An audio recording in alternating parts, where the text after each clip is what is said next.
Saddam Hussein was an Iraqi political leader whose rise to power was shaped by instability, ideology, and ruthless ambition. Born in 1935 near Tikrit, he grew up in poverty and violence, experiences that deeply influenced his worldview and political methods. He joined the Arab Socialist Ba'ath Party in his youth, a movement built on Arab nationalism, socialism, and anti-imperialism, and quickly distinguished himself through loyalty, secrecy, and a willingness to use force. After participating in political violence and surviving an assassination attempt on Iraqi leader Abdul Karim Qasim, Saddam spent years in exile and prison before returning to Iraq as the Ba'ath Party consolidated power. By 1968, the Ba'athists had seized control of the government, and Saddam emerged as the power behind the scenes, overseeing internal security, intelligence services, and party discipline.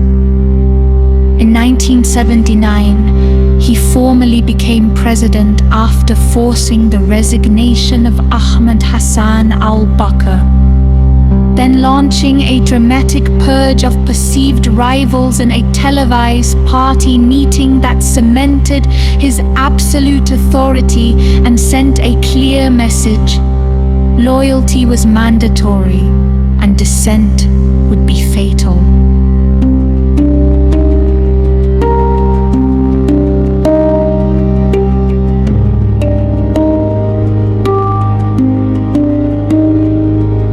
As president, Saddam Hussein ruled Iraq as an authoritarian state built on fear, surveillance, and a cult of personality.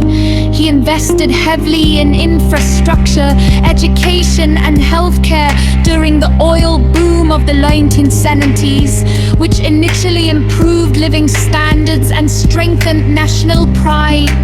But these gains were overshadowed by relentless repression and militarization. Saddam's regime committed severe human rights abuses, including mass executions, torture, forced disappearances, and the genocidal Anfal campaign against Kurdish populations, which included chemical weapons attacks such as the 1988 gassing of Halabja. His foreign policy decisions further destabilized the region, most notably the devastating Iran-Iraq War from 1980 to 1988, which killed hundreds of thousands and left Iraq economically crippled. In 1990, his invasion of Kuwait triggered the Gulf War, international sanctions, and years of isolation that devastated Iraq's civilian population. Saddam remained in power until the 2003 US-led invasion of Iraq, after which he was captured, tried by an Iraqi court, and executed in 2006. Today, Saddam Hussein is remembered as a complex but overwhelmingly brutal figure whose legacy is defined by repression, war, and long-lasting regional trauma rather than the stability or strength he claimed to represent.